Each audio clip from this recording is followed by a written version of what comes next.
Good afternoon. First, I want Floridians to know that your state government is fully committed to doing everything we can to keep your family safe. I just received a briefing from emergency management officials here in Tampa. Right now, the National Hurricane Center is reporting that Hurricane IRMA remains a dangerous and life-threatening Category 4 storm with winds of 150 miles per hour. A storm surge warning is in effect for Sebastian Inlet southward around the peninsula to Venice and the Florida Keys. The storm surge watch is in effect for north of Sebastian Inlet to Ponce Inlet. The storm surge is forecast to be 3 to 12 feet. Think about that, 3 to 12 feet. Across this area, which is life-threatening. A hurricane warning is in effect for Jupiter Inlet southward around the Florida Peninsula to Bonita Beach, the Florida Keys, Lake Okeechobee, and Florida Bay. A hurricane watch is in effect for north of Jupiter Inlet to the Flagler-Volusia County line, and north of Bonita Beach to Anclote River. Rainfall is forecast to be 8 to 12 inches, with isolated areas receiving up to 20 inches of rain. Based on what we know now, the majority of Florida will have major hurricane impacts with deadly storm surge and life-threatening winds. And we can expect this along the entire East Coast and West Coast. The Florida Keys should be prepared to start feeling the effects of this storm tomorrow morning. If you're in the Panhandle, you will also experience severe weather. Please be prepared for this. Evacuations. I've ordered school buses to aid evacuations statewide. Multiple counties have accepted these buses, and I encourage any counties with a need for buses to evacuate residents request buses right now. Our traffic and roadways experts report that the Keys are heavily evacuated. All gas stations in the Keys are currently closed, but if you're still in the Keys, get out now. We will quickly run out of good weather to evacuate. If you need any help in the state to evacuate, 1-800-342-3557. But if you're in the Keys, leave now. Anywhere in the state, if you're told to evacuate, leave, get out quickly. I'm a dad and I'm a grandfather. I love my family. I can't imagine life without them. Do not put yourself or your family at risk. If you've been ordered to evacuate and are still home, please go to a shelter. I encourage everyone to check on your neighbors. If you know someone in your neighborhood who is not evacuating and should, please contact them.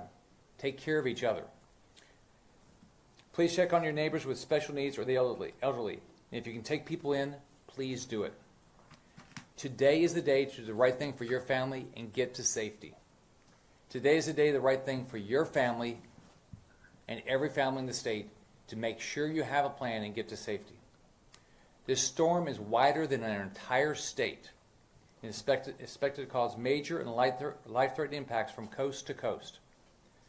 Remember, Hurricane Andrew is one of the worst storms in the history of the state. Irma is more devastating on its current path. Irma has already caused multiple fatalities in the Caribbean. This storm is powerful and deadly. We are being very aggressive in our preparation for this storm, and every Floridian should take this seriously and be aggressive to protect their family. Possessions can be replaced, your family cannot. I know it's hard to evacuate, and it's very uncomfortable. I think about my mom and how hard it would have been for her to be completely broke with kids and have to evacuate. But you have to do it. You can't afford not to do it. Think about your family. You have to keep your family safe. To private business owners, please be compassionate with your employees as they prepare for this storm and evacuate. I was a business owner when Hurricane Andrew devastated the state 25 years ago. The single most important thing right now is the safety of your employees and their families. For the remainder of the state waiting on evacuation orders, listen to your local officials. They will tell you if and when your area needs to be evacuated. Listen to them. Follow the news. We can expect additional evacuations as this storm continues to come up through the state. I cannot stress this enough. Do not ignore any evacuation orders. All Floridians should be prepared to evacuate. Lake Okeechobee. Based on recent forecasts, the U.S. Army Corps has been reviewing how the federally operated dike will be impacted. I spoke to Colonel Jason Kirk with the U.S. Army Corps of Engineers last night, and I met with the Corps today. They believe there will be additional impacts from excessive wind pushing some water over the dike. They have assured me that the structural integrity of the dike will not be compromised, but they're worried about water flowing over the top. I ordered evacuations of the cities surrounding the southern half of Lake Okeechobee from Lakeport to Canal Point in Hendry, Palm Beach, and Glades counties. The decision was made due to our sole focus on life safety. Traffic. I know many of you are stuck in traffic, and I know you have to be frustrated. All I ask is to be patient. Evacuations are not convenient, but the goal is for them to be safe. I'm glad so many people are driving to safe places. We have increased the number of troopers on Florida highways to help move traffic and keep people moving, going down the road. We have 1,700 troopers working 12-hour shifts. These dedicated officers are 100% focused on safety and aren't taking a day off.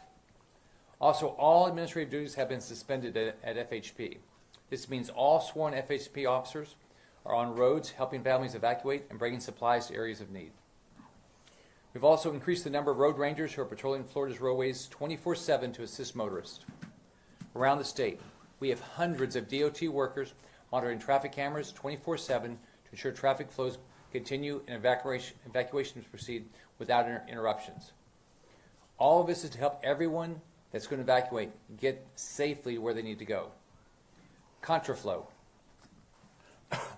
We still need southbound lanes to get needed gas and supplies down to shelters and families that need it in the southern parts of the state. Contraflow inhibits our ability to get emergency vehicles to people that need them. Right now, to ease congestion, we have activated the use of shoulders on I-75 from Wildwood to the Georgia line.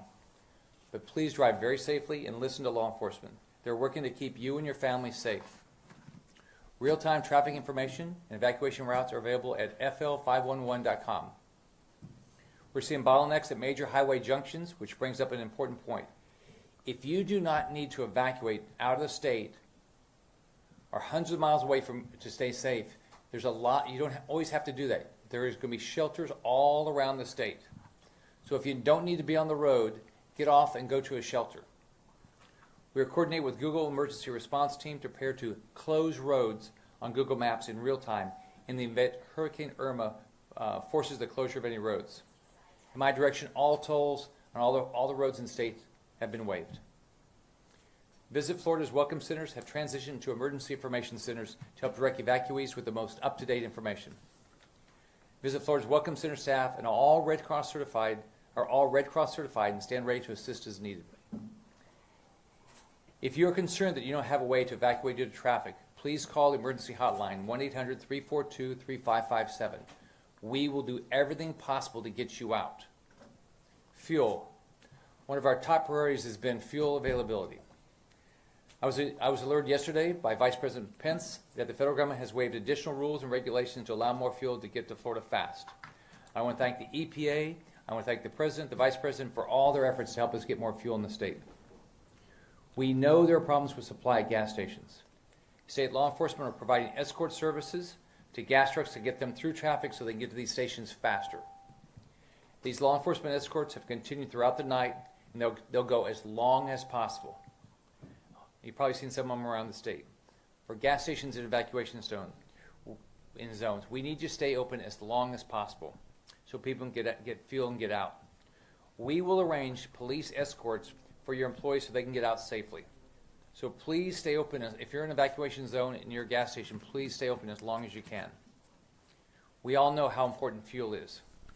We're devoting every state resource, and the federal government is working to try to make sure we have all the fuel we can get here. 3 tanker trucks delivering fuel to Port Tampa Bay yesterday. We got 3 tanker trucks in, each delivering 1.2 million gallons of fuel. State law enforcement continues to escort fuel supply trucks from Port Tampa Bay, Jacksport, and Port Everglades directly to gas stations. As of 6 p.m. last night, 8.4 million gallons of fuel was shipped into Port Everglades, and more than 5 million gallons of fuel were shipped in Port Tampa Bay. We are aggressively working to move excess fuel stage in Niceville to communities throughout north central Florida.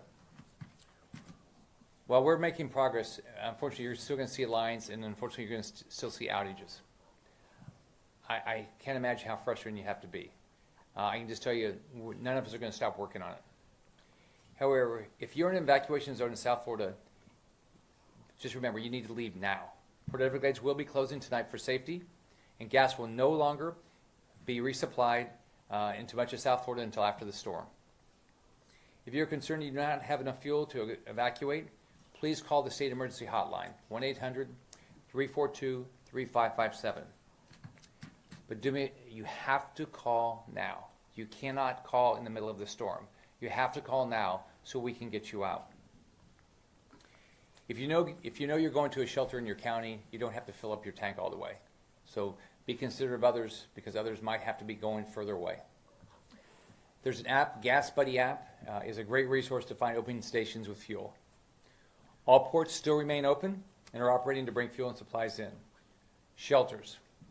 Last night I directed the closure of all schools in the state, K-12 state colleges and universities, and all state offices from their normal activities. And it's today through Monday. The goal is to ensure we have all the space available for sheltering and staging. Floridians have to have access to as many shelters as possible. We're still going to see more evacuations in the northern part of the state. Fortunately, over 17,000 people have signed up to volunteer. We need more volunteers. You can go to the Volunteer Florida website, volunteerflorida.org, to sign up. We can't thank the ones that have signed up enough, but we're going to need more.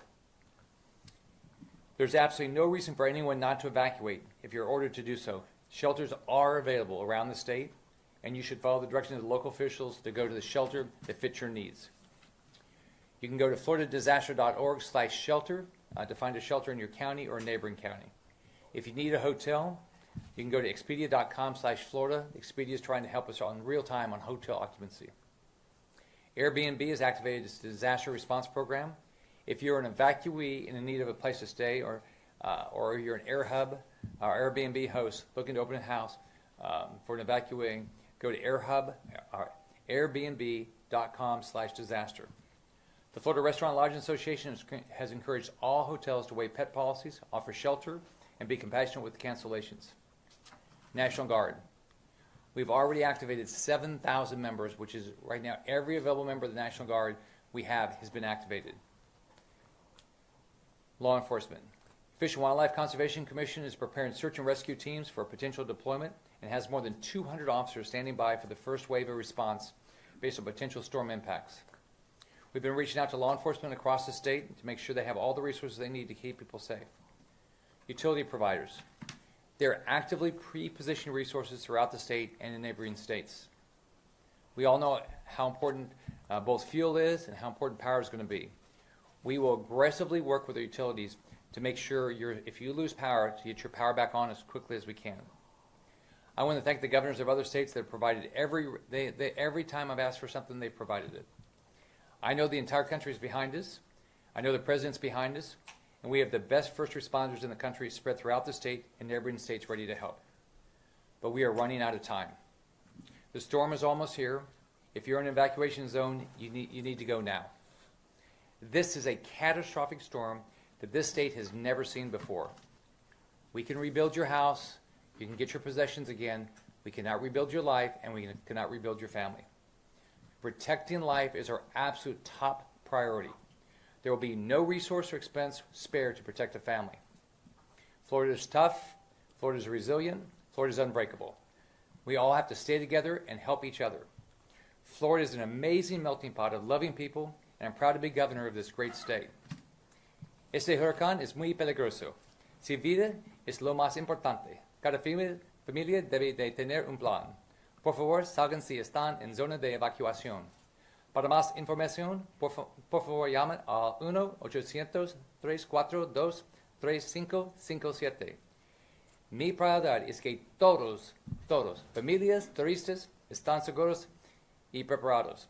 Tienen que tener 3 días de agua, alimentos y las medicinas que necesiten. Como gobernador, mi prioridad es que todos en la Florida estén seguros.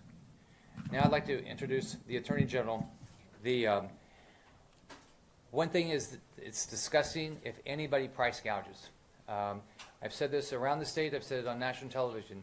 We have an Attorney General that will prosecute people for price gouging. This is the time to help our neighbors. This is not the time to take advantage of our neighbors.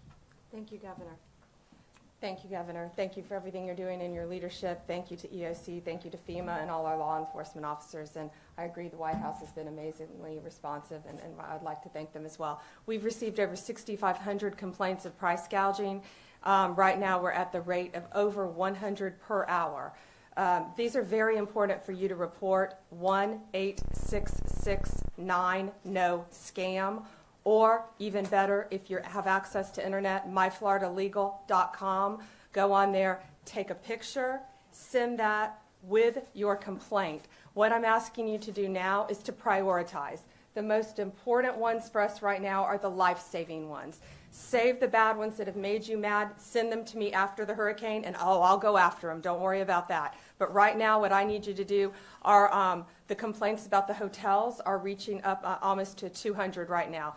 Restaurant and Lodging Association, Carol Dover, they've been amazing, but we have some hotels out there that are gouging.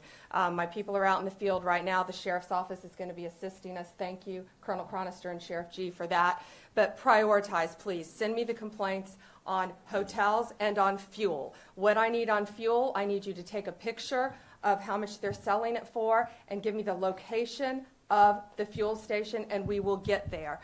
Thanks to the EPA, they've driven down the price of fuel, so there's no reason for fuel to be at these exorbitant rates at many multiple gas stations. You've heard me talk about Chevron. We had a big problem with Chevron in South Florida. I've talked to Chevron corporate. I cannot thank them enough now. They have been incredibly cooperative. They are going after each individual franchise owner who's trying to hurt people.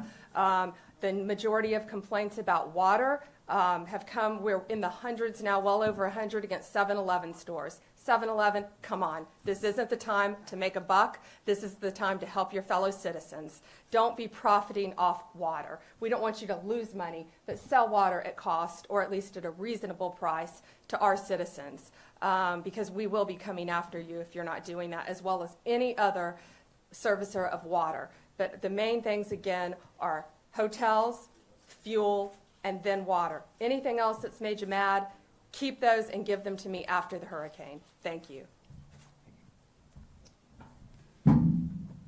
Thank you, Attorney General. Now we're going to hear from Mayor Bob Buckhorn. My experience, we got elected about the same time, and I can tell you he's somebody that's focused on making sure everybody in this community is safe. Governor, thank you. And I think what you see up here is a team that trains for this, hopefully never having to execute it, but it is a team that we prepare every day, every year for these types of circumstances. The state has been an amazing partner for us. The governor has been an amazing partner. I think when you look behind me and see every organization that is represented here, you know these are folks from Hillsborough County Sheriff's Office to Mike Merrill, the County Administrator, Hillsborough County Fire Department, TPD, TFR, that is ready to execute. I mean, we've moved into execution mode. This is game day for us. And we play on Sundays the way we train during the week, and we have trained hard during the week. This is a storm, as you heard the governor say, that has potentially catastrophic impact. The track has moved a little bit to the west. Therefore, we will be impacted on the west coast more than we had anticipated. So we need to take the appropriate precautions. It seems to be largely a wind and a rain-driven storm, but surge is going to and remains an issue. Effective 2 o'clock today, I have put in place an evacuation for flood zone level A. Those are some of the low-lying areas in Tampa that we know historically hold water. We're hopeful that the surge, because we're on the backside of that storm, will not be that significant, but we've got to prepare, particularly for those senior citizens and folks that have infirmities that would cause them to be in harm's way. One of the things that the governor said, and you heard from the Attorney General, and all of us up here would echo, look out for your neighbor. I mean, we know who those vulnerable citizens are. We know who those seniors are. We know who those people who may have had some health issues. Look out for your neighbor. Take care of them. Be a great Floridian. We're going to get through this. We're going to come out at the back end of this. There will be challenges. Our friends on the East Coast are in our prayers because I think it's going to be a long couple days for them. But as Floridians, we need to rise to the occasion. You can count on this group to execute. We know what we're doing. We're trained for this. We're prepared now. It's game day. We're going to get this done. But we got to look out for each other and use common sense. My family is leaving Davis Islands. We're going to go to higher ground. You do not have to go to Georgia to be safe.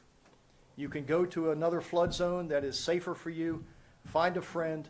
find somebody that you can spend time with that you've missed, and we're going to get through this all right. But look out for your neighbor.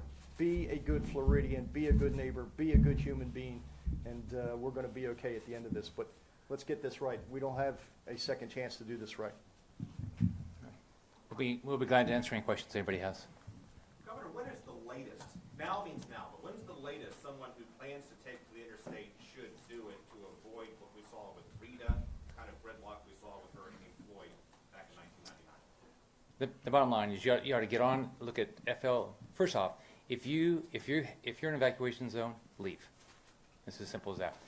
If you're not, all right, and you want to get to, and by the way, if you're in an evacuation zone, you can look at a shelter, look at a friend's house. You can go to inlet a little ways to get away from it. But I would check that first before you drive a long distance. Now, if you need to drive a long distance, go to fl511.com.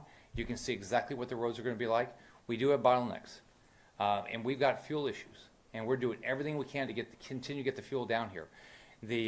We're trying to prioritize right now to make sure we get the fuel on the evacuation routes around the state, because we have so many people coming up from the south to the north. But if you can evacuate and stay in your county, that's what you should be doing. Is there a risk you could have sitting ducks for 20-plus hours like we saw in Texas with Rita, like we saw in Floyd?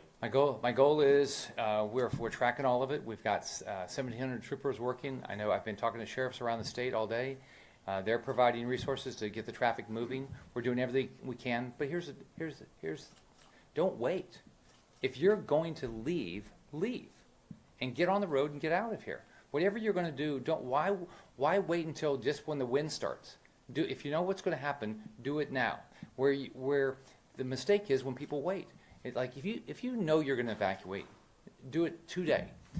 I've canceled all the schools around the state. Businesses are closing down. Take care of your family.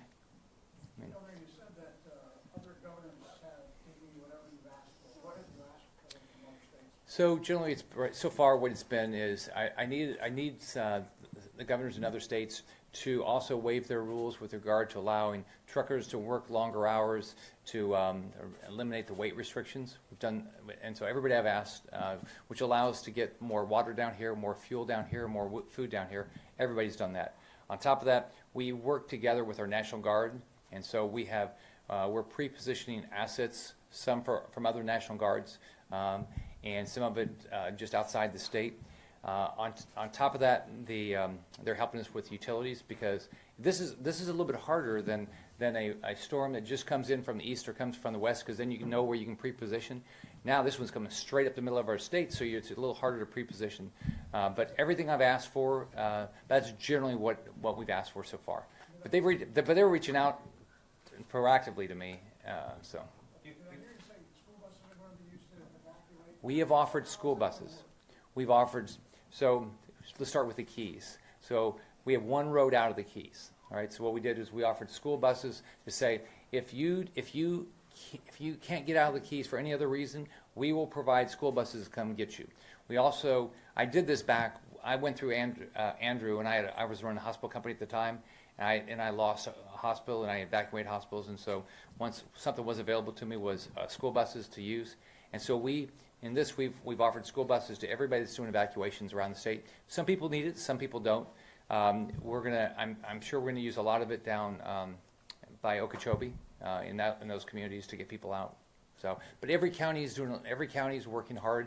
As far as I can tell, we do 2 calls a day at 11:15 and 5:15 with the National Hurricane Center, and everybody's working, but we just got to keep. There's a lot of things we have to get done. Do you foresee a point where you'll turn the interstates, the southbound lanes to northbound? And is there a plan in place if there are people stuck on the highways during the storm? Absolutely. There is a plan, but the goal is to get people where they want to go before the storm starts. So if you're thinking about getting on the highways to evacuate, I mean, we know when the wind's coming.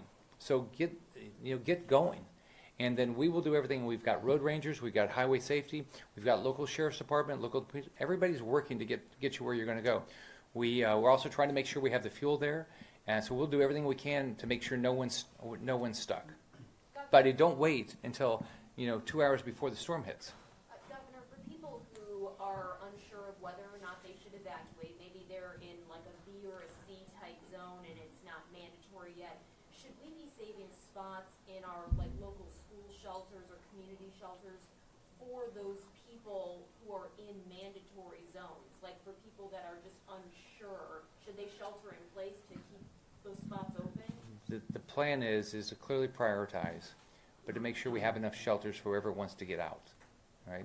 That's why I closed all the schools statewide, so there'll be more shelter opportunities. That's why I've been asking from volunteers. We're working with the Red Cross to make sure people are certified, so we can open up as many shelters as we need. And so everywhere you see people are doing things, and we're making progress. I mean, if you feel comfortable you can stay where you are and it's not a risk, then surely you ought to stay there, because you'd rather be there anyway. Last question.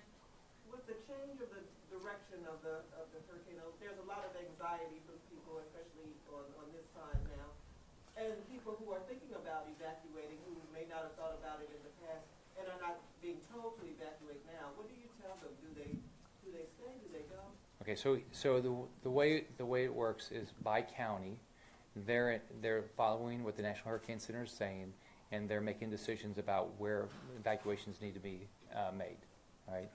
And they're looking at and the big risk with this storm, on top of how big it is, and we're going to have rain, so we'll have some flooding. It's really the storm surge.